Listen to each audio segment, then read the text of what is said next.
Hi, my name is Mark Bristow and you're watching Cherry Red TV. Today I'm pleased to welcome to the studio a man who formed part of a duo that not only soundtracked part of my own teenage years, but were also one of the most successful UK alternative acts of the early 1990s. He's since gone on to forge a significant and creatively diverse solo career. The band was Carter the Unstoppable Sex Machine. The man was born James Robert Morrison, but he's better known to us as Jim Bob. Welcome, Jim. Hello. So today we're going to look back sort of across your musical odyssey, if you like. I guess the road to Damascus moment, although you probably didn't know it at the time, was when you met Les, better known as Fruit Bat, who was the other half of Carter. Yeah. You met him in 1979, but Carter didn't form until 1987. Can you tell us a little bit about that first meeting and also briefly about what happened in those intervening 8 years? Yeah. I mean, the main reason I remember meeting it, well, we were all in different bands in the sort of in Streatham in South London, and we all used to rehearse in this same rehearsal studio, which was underneath a station. And so I kind of knew him already, but just because he was in one of the other bands. And then it was the way it was then, you know, sort of if one band needed a bass player, they'd ask one of the other bands, and that was how he initially joined.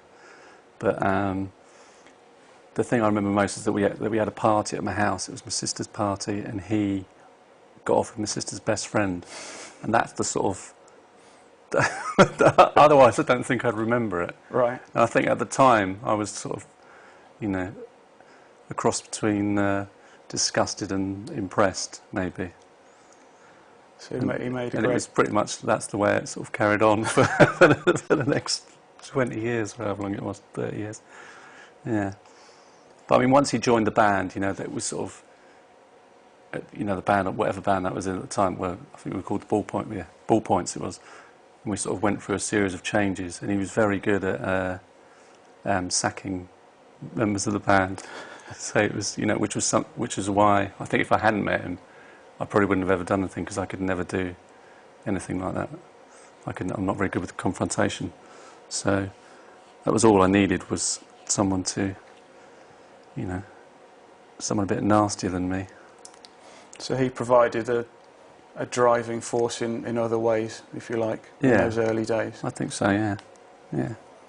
So you then went on to form a band called Jamie Wednesday, who had, I think you were starting to sort of climb the ladder as such. Yeah. So what happened? Quite a greasy ladder. What happened to Jamie Wednesday? I think it just...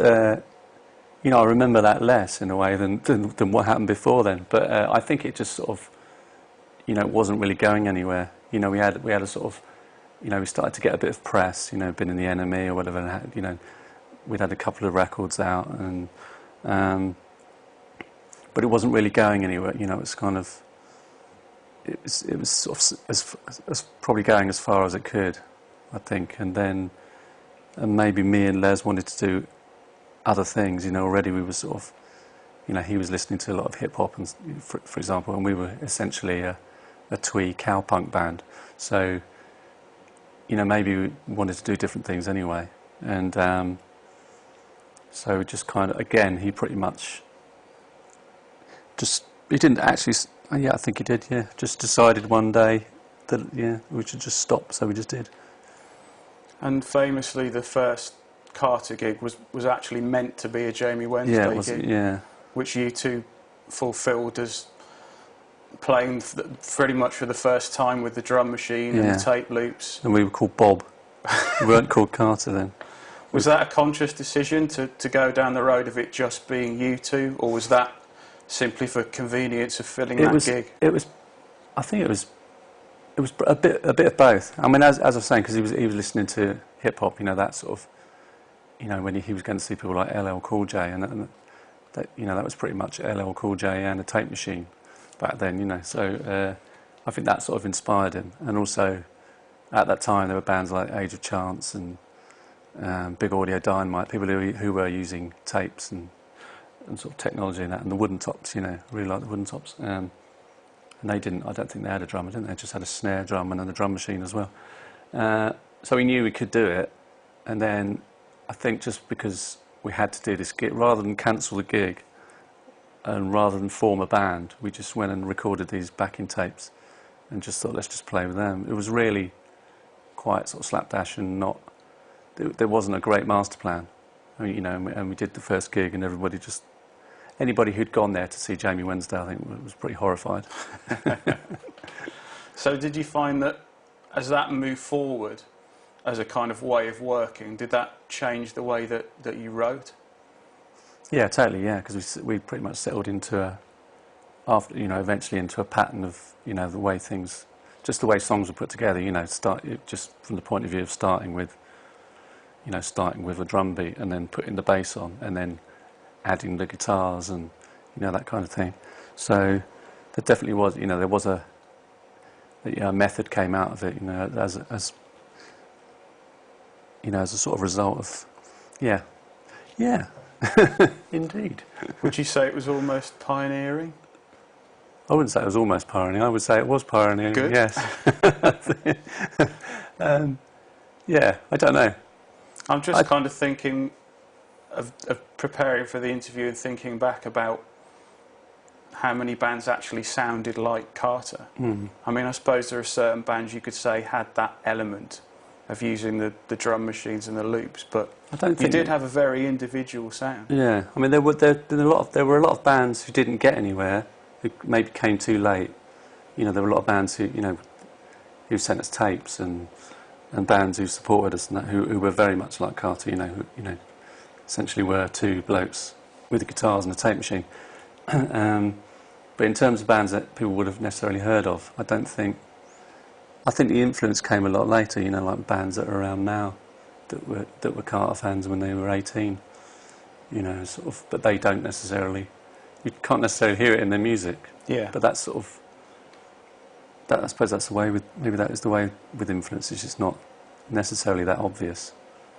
And of course, being heavily reliant on technology, it must have let you down on more than the odd occasion. Oh yeah, constantly. And the fact that the technology we used was pretty crap, basic technology for a long time. I mean, we started out, we used a cassette machine on a chair. That was it, and practice amps with whatever we had really. So we certainly, I mean, we went through the first, because I mean the thing that we wanted to do was, we did do was do a lot of gigs, before we ever really got anywhere. We just played wherever we could, and we certainly didn't get any respect from sound technicians and other bands. Just thought it was a joke. Really? So we didn't really, we weren't. We never used to get set proper sound checks because they just think, well, you're just singing along with a tape machine. We were treated very much as a karaoke act for quite a long period of time. I can imagine that was incredibly annoying. Yeah, well, yeah. So we got the last laugh. You did indeed. As Alan Partridge might have said. The band's name, certainly memorable. I know that you hate being asked the question, but can we have the truth on record of how it came about? Yeah, I mean the truth is on record a number of times. There's also quite a few spurious versions. Yeah, there were a lot of I mean when it started, I mean the initial idea was that we called the band Carter. The band was just called Carter, and for some reason I think it's because it was around that time. It was bands like Popular Itself and Big Audio Dynamite. Bands with long names. That was maybe that was. So we added a bit, and I think the plan was to always change the bit that we added. Right. So it was going to be Carter the Unstoppable Sex Machine, and then it would be Carter something else. But we just didn't ever change it, and it sort of caught on, and that became the name. So initially it was just a joke at Les's expense, right? Because because he was a bit of a ladies' man at the time. I see. And did you ever sort of find yourself thinking, or maybe we shouldn't have done that? No, because I'm sure, that's all part of the, part of the story, part of the, I don't think people just liked us because we had a stupid name, but I'm sure it got us attention, even though a lot of people would hate us just because of the name. Yeah. The same as because, wearing short trousers or haircuts, those are the things that people hate you for. But, but at the same time, other people, that's part of the whole thing, isn't it? Yeah. And Les's moniker of Fruit Bat, can you tell us how that came about? Well, that was long before I knew him, but apparently it's to do with his. He had a nickname at school, and I've never quite understood it, but it's something to do with his big ears and his poor eyesight. Is that fruit bats? Do they have big ears and poor? I suppose they do. Are they blind? Are fruit bats blind? I guess they are. Yeah. And then they've got big ears, so that's yeah. I'm he sure did used to have sticky out ears more than he has now. His head's kind of grown into it. There was a myth that grew up about him biting the head off your pet fruit bat or something like that. No, I think that's Ozzy Osbourne you're thinking of there. It's a popular mistake. Is that a myth you've just made up? No, honestly, I've never heard that. read it on the Really? net. Yeah. All right. I've never heard that before. Wikipedia, I think. Oh yeah. Oh, Sorry for the maybe plug. it's true then. I've just forgotten it. Yeah, he did. He bit the head off my pet bat. So in 1988, you were signed by Big Cat, and you released the first single, "A Sheltered Life." Mm. Could you feel the buzz was kind of building around the band leading up to that point of being signed? No. Really? To be honest with you, at that time, because a lot of people used to ask, like, how'd you get a record deal? And people would always ask me that. What can I do? People in bands, what shall I do? And I just remember at that time that it was the easiest thing in the world, for the easiest thing we ever did. We got, our manager, Adrian Boss, who wasn't our manager at the time, came to see us, and he became our manager. He wanted to manage a band. He wanted to manage us. He'd never managed a band before. And he knew somebody who worked at Big Cat and gave them our demo, and they said, yeah, let's do a single. It was like that. We didn't give it to anyone else. There was no long list of companies that turned you down. It was just the easiest thing in the world. It wasn't so easy getting off the label after the single. But that was sort of your first entry into the world of pop stardom, if you like. Yeah, I mean, it's because I think it got like Single of the Week or something in Melody Maker or something, and we got asked to go on tour with Susie and the Banshees, which we were thrown off after the first night. And I never really known why. They told us there was no room, but I don't on the stage. But I never quite known why. That was the guitarist actually asked us to play. There was sort of some people around just that time before, whenever that was, probably 1988 and 89, when we weren't really successful at all. But there were people like, Susie and the Banshees liked us. Joe Strummer was a fan. All these sort of, I say all, it's probably just those two, but that's not bad. That's a pretty good start. Pretty good, isn't it? Yeah, because I think after the single came out, after Shells, it came out in the middle of a postal strike, really long postal strike. So it didn't. That sort of really hindered its. That's what we've always blamed on its lack of success. But for about a year after that, nothing really happened. But then you released the follow-up, which is Sheriff Fatman. Yeah, but it must have been probably a year later, I think. But that was kind of your breakthrough single, if you like. Yeah, but not really at first. Was it on a re-release later? It became what it was. It came out, and it was again, it wasn't particularly successful, but it became like a indie club hit, I think, in sort of mainly in student bars and that, discos playing it, and that led to it being re-released. So it wasn't. It was kind of successful, but nobody owned it. What it was, word of mouth kind of thing. Yeah, it was basically everybody knew it and liked it, but nobody owned it because it wasn't available. So, and then it was re-released, and then and then it all went a bit crazy. So what do you think it was about that particular song that made things really take off for you? I really don't know. I mean, I think if I hear it now, I think it's still pretty unique in even now. I mean, there's obviously things wrong with it and that, but it's quite an unusual sort of thing. A lot of things going on in there. It's a bit of dance music and politics and punk and shouting and some actual lyrics about some quite I might tend to think quite clever lyrics. So. No, I think personally I remember sort of being a 16, 17 years old, living at home in the Midlands, and I actually heard about it through word of mouth, but thinking I never really heard anything like this before, in the way that it was put together and the sound that it had. Yeah. So that was the uniqueness in a way. Was probably the. I think I think if there was a secret to it at all, it's that we didn't have any idea what we were doing, so therefore we just did anything. We just did things. We didn't think oh, that won't work, or you can't do that, because we had no idea what we were doing. So so we just did whatever we fancied doing. You're so modest. Do you ever sort of tire of playing it or getting asked for it at gigs? No, I mean Les used to hate playing it, so after a while, I don't really see why. Even now, if I don't, I'll play it acoustically quite badly, but sometimes. No, I don't. No, for some reason there was a time when we didn't like playing it, but I think that's just it could have been any song. It's just because we were at that stage where we wanted to just moan about everything. So, following soon after that was the first album, which went to #1 in the independent charts. Did it? It did indeed. Did it? Yeah. Looking back, can you sort of remember how you felt when you started to sell records, and did it change you as a band or as people?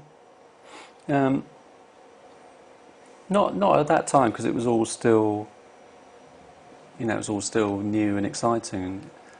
I think, like I remember when, I don't know about that one, but I remember, when 30 something went into wherever that went in the charts when it was first released. #8. Was that when it first came out? In the national chart. All right.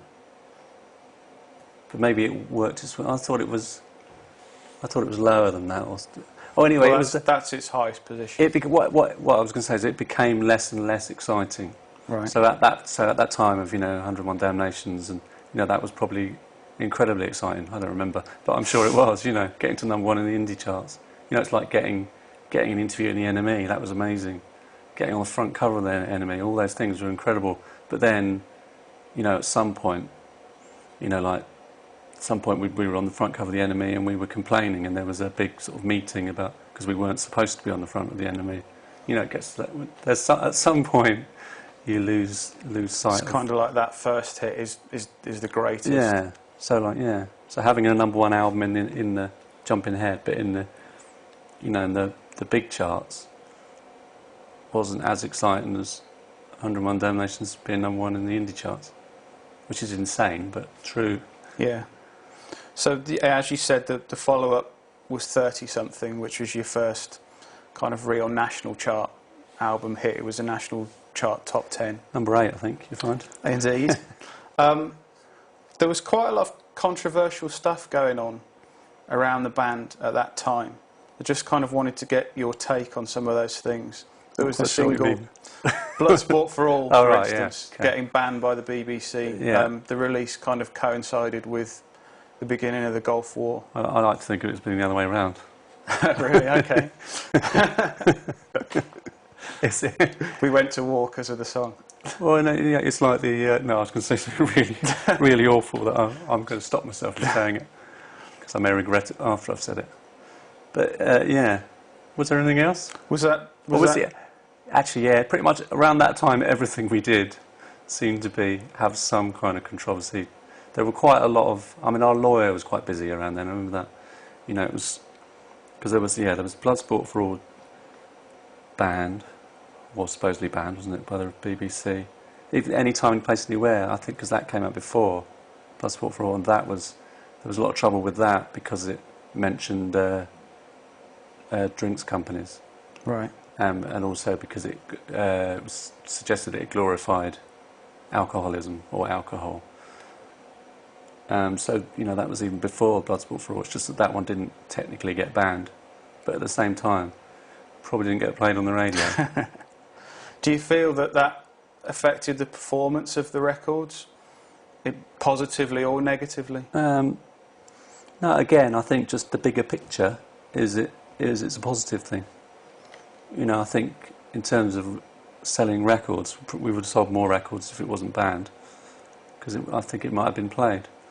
But maybe it wouldn't have been, because I mean, Carter weren't really played on the radio that much at all. Not until The Only Living Boy Knew Cross, really, because there was always that something in there to make them think about not playing it. If a song's about something that doesn't really fit in with the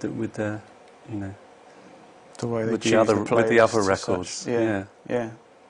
There was also the legal battle that you had with the Rolling Stones. Yeah. With that was a bit late, wasn't it? Yeah, using the Goodbye Ruby Tuesday in After the Watershed. Yeah. Can you remember sort of hearing that this was going to happen and how you felt about it? Well, probably a silly thing to say but with 101 Damnations and 30 something, we used quite a lot of samples, and we'd never ever asked permission to use them. We just used them, and it was never ever a problem. We just did it, and nobody seemed to care. But as soon as like David Bowie, at some point, one of his lawyers, with hindsight, wanted to question our use of the Suffragette City sample, but that got sorted out just in a gentlemanly way. It was only once we signed to a major label that they wanted to clear everything. And so with the After the Watershed thing, they wanted to clear it with the Rolling Stones publishing company. And they didn't respond. So it just got released, and then they heard about it, and then they responded. I can't remember, it wasn't changed at all in any way, was it? It was effectively withdrawn from anything. Weren't allowed to do it. We weren't supposed to play it live. We had to, basically anything. In the end, now it's all been settled, and they get an equal share of the royalties, Jagger and Richards. So, but at the time we didn't want to agree to anything, because we sort of wanted to stand our ground. But as I say, I think if we'd never asked, nothing would have happened. I don't think. And then, of course, there was the incident that kind of rather cruelly gave the band a certain notoriety for some years to come, which was Les's rugby tackling of the TV presenter Philip Schofield, live on national television. Just not enough of that on television, is there, these days? Not really, no. I think. No, it's missing that certain thing, isn't it? Yeah, I think you, at the time, had quite a bad reaction to it yourself personally. I did, I didn't. I didn't see it for a start. When it actually happened, I had no idea what was going on, but I just knew something had happened, and all these BBC people were being very sort of. Just to put it in context, it was a smash hits poll winners party that you were one of the acts playing live on television. And I think Philip Schofield came on and made some kind of sarcastic comment about your. Well, it's quite a boring story, but to make it as short as possible, they had to. Well, I think it had to go down the day before, travel down. We were on tour, travel down and rehearse miming this song just for camera angles, and I think some kind of agreement was reached, was that they wouldn't fade it down too early.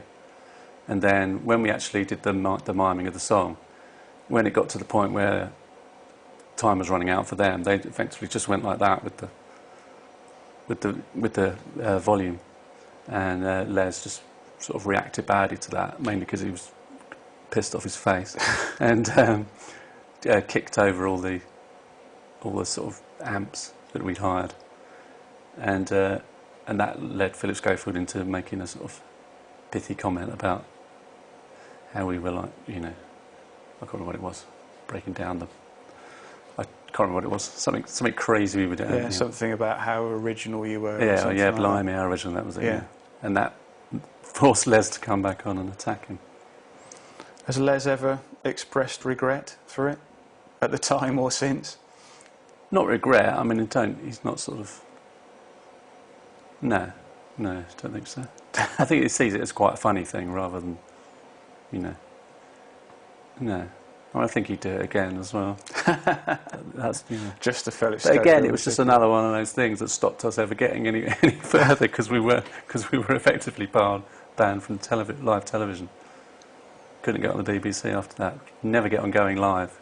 If it was Going Live, was it Going Live? I think because one of those ones. That's right. Yeah. And it was produced by the same woman who produced the Smash Hits thing. Okay. So she just wanted nothing to do with us.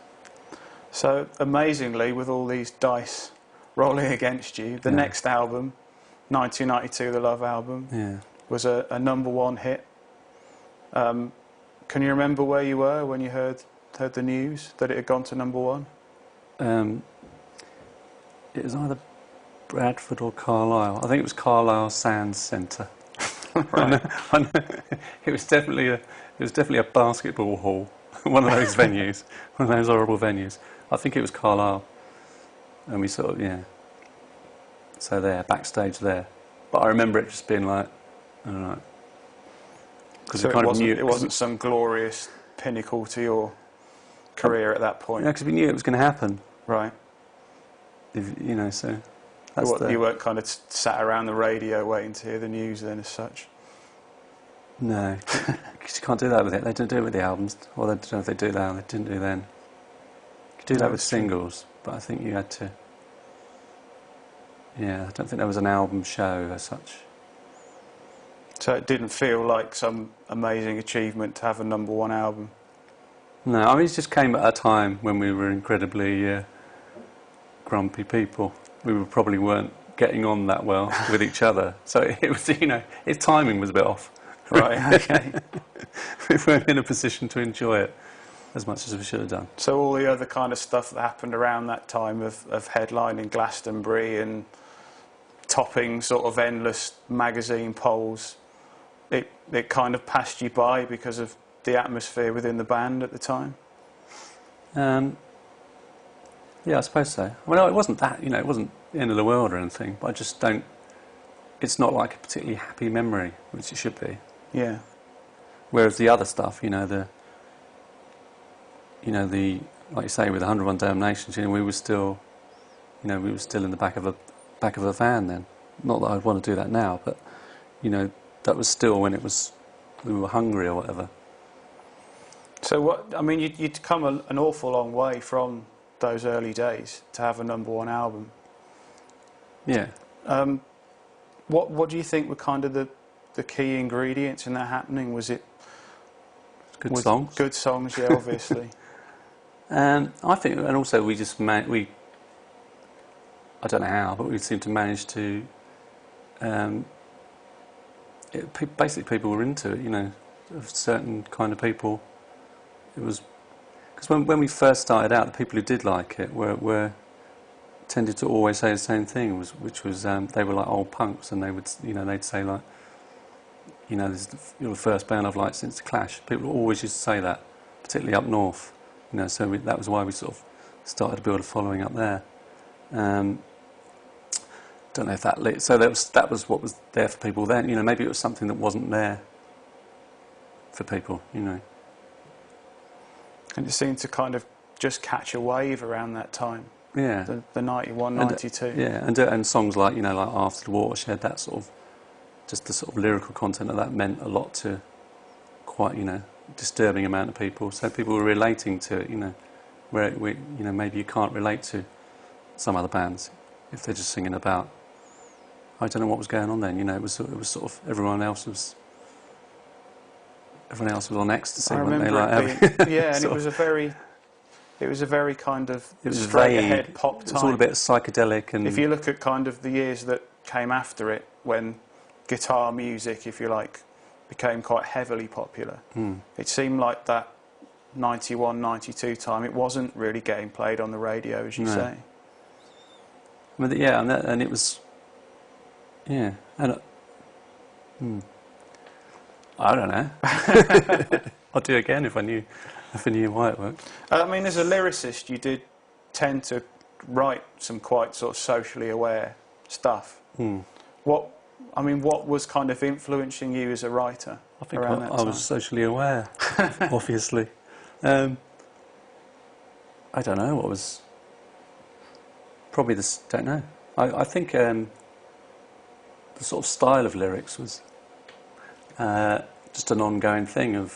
I think that the lyrics I wrote with Jamie Wednesday, they were puns then. I was already doing the puns, just not the social commentary. So were you kind of almost like a media junkie, a news junkie, in that you were taking in these influences from? I think I used to read current affairs, etc. I used to read a lot of local newspapers, or not. Well, all my local newspapers anyway, and they tended to be full of crime. And so things jump out at you from that, like, yeah. So that was why. So the year after the Love album, you recruited a full-time drummer. Yeah. So was it musical differences with the drum machine or something? It was the way I remember it was that we. I think we were in America. Things usually go bad when we were in America for some reason. But we were doing a gig supporting Duran Duran in a shopping centre, and Duran Duran, and it was quite a late gig, and they wanted to go on before us because they didn't want to go on too late. So they went on before us, and then half the people with the PA company that packed up after them. Most of the audience went home. So we were left in this thing, and we drunk a hell of a lot as well, which didn't help. And actually, I remember that we were sobering up again. We'd been there for so long, and consequently, everything that could have gone wrong with the technology went wrong because there was nobody there there were no sound engineers. And it was just there was that, and then we came back to England and did a tour with Madness, and where we got quite a sort of nasty reception from some of the people in the audience, stuff thrown at us and spat at, and not from everyone, they were massive gigs, but from sort of enough people for it to be, annoying. And it was after that it was Les, he thought that, if we'd had a drummer, somehow, we could have done the gig in America, in the shopping centre, without, even without the PA, we could have played. And I think they were those two things that maybe led to it, and then and so we got a drummer, and we just got the only drummer that we knew at the time. and I mean, you continue to enjoy, a good level of success with the next few albums, Post Historic Monsters and Worry Bomb, but they didn't. Well, Post Historic Monsters was before Wes, before drummer. Right. But they didn't quite have that. No. That top 5 number 1 success of 1992. Was that something that you can remember concerning you in any way at the time? Maybe not at the time. Not really at the time. I remember maybe being a bit bitter that we weren't, quite as successful as we were. You do notice that the gigs are smaller. Or just little, things like. I remember we used to play Glasgow Barrowlands, and it used to be, packed and just like the best gig in the world ever. And I remember going there when it wasn't quite as packed, and it wasn't the best gig in the world ever. And I remember that, thinking, knowing that something wasn't as good as it used to be, obviously. So we weren't as successful. But I think. I mean, by that time as well, I think from a personal point of view, which I wouldn't have known this at the time, but sort of only thought about this in the past few years, that was the time when I had to deliberately think of what to write songs about, whereas I hadn't for those first 4 albums. It was more of an organic thing. I knew what to write about. So whereas Worry Bomb, pretty much from that point on. So do you feel that quality-wise that they dipped as albums? Yeah, for me, I think, and also even with stuff I've done since, solo stuff. Whenever I've had to do something, or felt I had to do something, I don't like those records. So after that you did a couple more albums on Cooking Vinyl. Yeah. And then the band basically called it a day around '97. Yeah, in America. Yet again, the curse of America. Can you sort of tell us about what made you realise that the end had come? It wasn't fun for quite a while, and there was a lot more arguing going on. There were fights sometimes, and the fact that there were then, I think there were however many people in the band, 7 of us in the band, or 6 from the band, can't even remember. Obviously it was more tense, because there were more like personalities of, vying for space on the tour bus and whatever.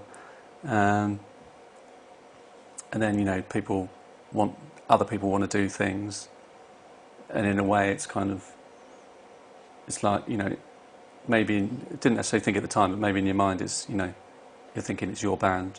It's not their band, they've just joined later. So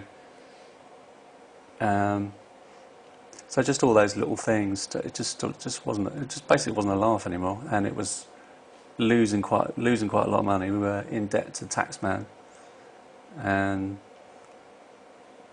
it just seemed stupid, It was like, so the last America tour cost me personally money, right, to do, so, and didn't enjoy it one bit, so it seemed silly to just carry on doing that. So I just decided to get Les to tell everybody that it was over. Coming back and useful from the original days. Yeah. Yeah. So, I think it went on too long, really. And then you resurfaced after a period with Jim's Super Stereo World. Yeah. Did you kind of still feel at that point that you needed that band shell around you? No, I don't know what it was. Is in a way it was as much as I think like Jim Super Stereo World was a brilliant band, and we had some great time, did some great gigs to not many people and all the rest of it. But so I don't regret it in any way. But at the time, I was given quite a lot of advice from sort of agents and stuff about what I should do, just about effectively what my name should be. So there was a lot of umming and ahhing about whether I should be Jim, because I think, with hindsight, the most sensible thing to have done after Carter was to make a solo album and call it, and call myself Jim Bob. Yeah. That's what everybody knew me as. But I think I was kind of talked out of that, and maybe that. So I think I always would have had a band, but it might have been, a band like, like Morrissey has a band, or a backing band as such. So it was always in your mind the case that you were going to continue as a musician.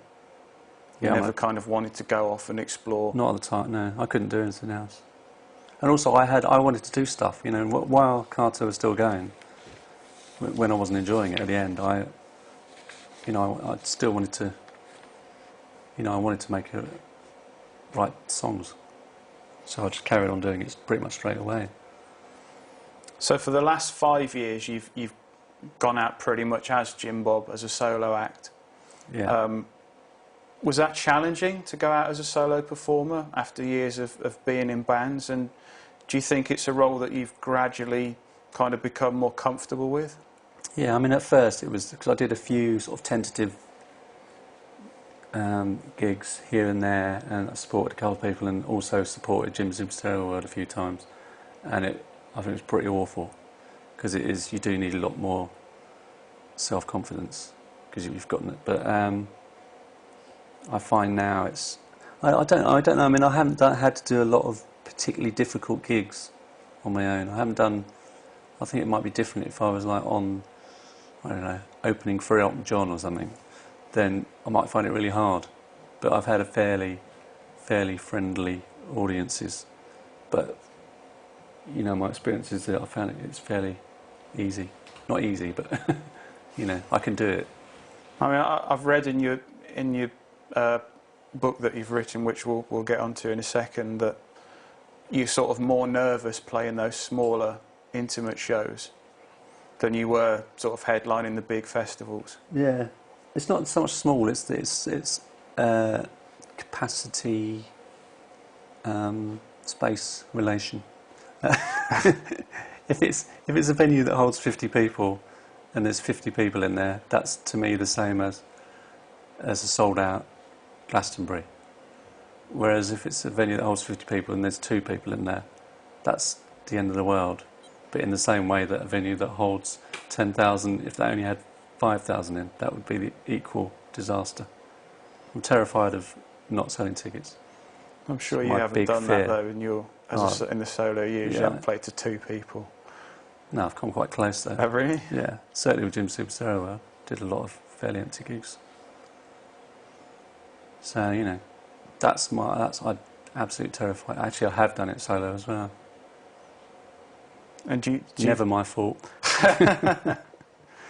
So you've, as I say, you've also branched out into other creative realms now as a writer.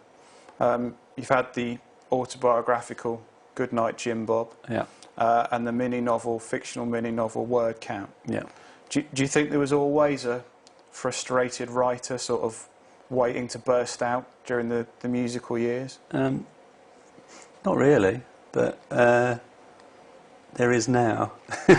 There wasn't at the time. Because people always used to say to me, certain people used to say to me, "Oh, you should write a book." And it always used to annoy me because I always took it as an insult. I always thought what they meant was, "You should stop making music and write a book." You know, or "You should write poetry." And I think, well, what's wrong with what I'm doing now? But now I'm I'm quite into that whole writing thing now. And is that a different kind of fulfilment than the musical side was? Yeah, in a way, because it's new. It's as exciting as making music was. Especially, you know, when like having the autobiography published was as big a deal as getting the first record out. So that was more exciting for me I felt better about that than I did getting to #1 in the album charts. So therefore, if I get a novel published, likewise, that would be amazing. And you know, that's Here's to that day then. Yeah. So amazingly, out of the blue, after nearly 10 years of being a solo act and playing with Jim's Super Stereo World, we had a Carter Reformation at the end of last year. Played 2 gigs. You're doing 2 more at the end of this year. I distinctly remember doing an interview with Les and yourself for a Carter DVD that we put out on Cherry Red, where you said, "Absolutely no way, that will never happen." Yeah. So what caused the change of mind, and what was it like doing those gigs? I mean, effectively, what happened was that it's a terrible thing, but like, you know, a good friend of ours died, and so we were asked to play a sort of memorial gig for him. That was from Mega City 4. Okay. And so we said yes, just because he was such an amazing bloke, and they were, you know, important to Carter as a band. And we did it, and just played 4 songs, but we actually, you know, realised that it wasn't terrible, because I thought it was going to be awful. I didn't really want to do it, and it was, you know, it was fine. And then as a result of that was when a promoter made an offer, which had never happened before. That's the thing. You know, it's very easy to say no, I'm not going to do it if no one's ever offering anything. But when someone actually physically says, "You can play this place out on these dates for this much money," then it suddenly becomes real. Not that it's necessarily just that it's lots of money, but it's real. So, and because we'd done it, we'd already played those. You know, in a way, we sort of, you know, we got back together initially for for quite a nice sort of noble reason. Just that we decided to carry on for the money. No. So yeah, so it wasn't, you know, it was kind of circumstances that I mean, wouldn't have happened they're otherwise. reasonably big gigs, you know, the Brixton Academy and Barrowlands, they're pretty big venues. Yeah, and sold out really quick as well. I mean, what was it like actually being back on stage with Les to that kind of audience? It was pretty amazing. I mean, it was like, yeah. I mean, I do like that. I've always liked crowds singing along and just that sort of feeling, which I think I do get with the solo gigs. So, yeah, in a way, I hadn't, you know, it wasn't that alien to me, but I did quite enjoy that. I like walking around in the daytime at the venue, feeling like I was Barry Big Trousers, which I hadn't had that feeling for a long time.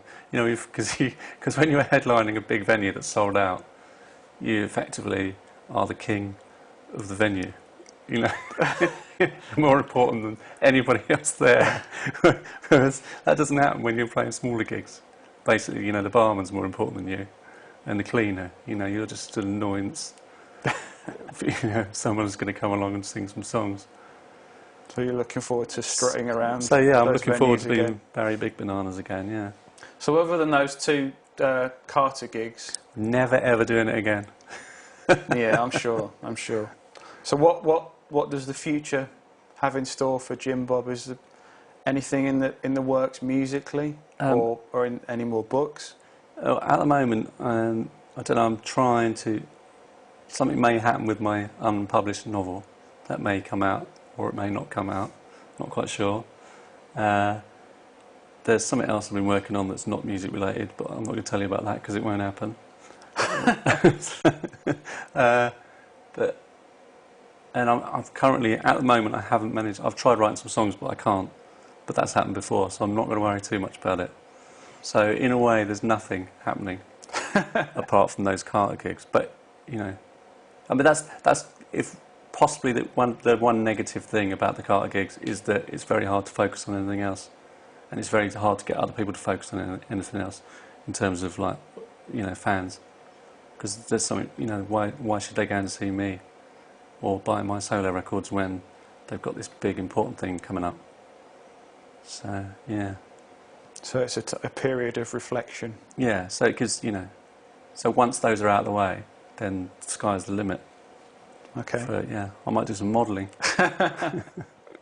Okay. Well, thanks very much for coming in, Jim. It's been great to hear about your musical journey.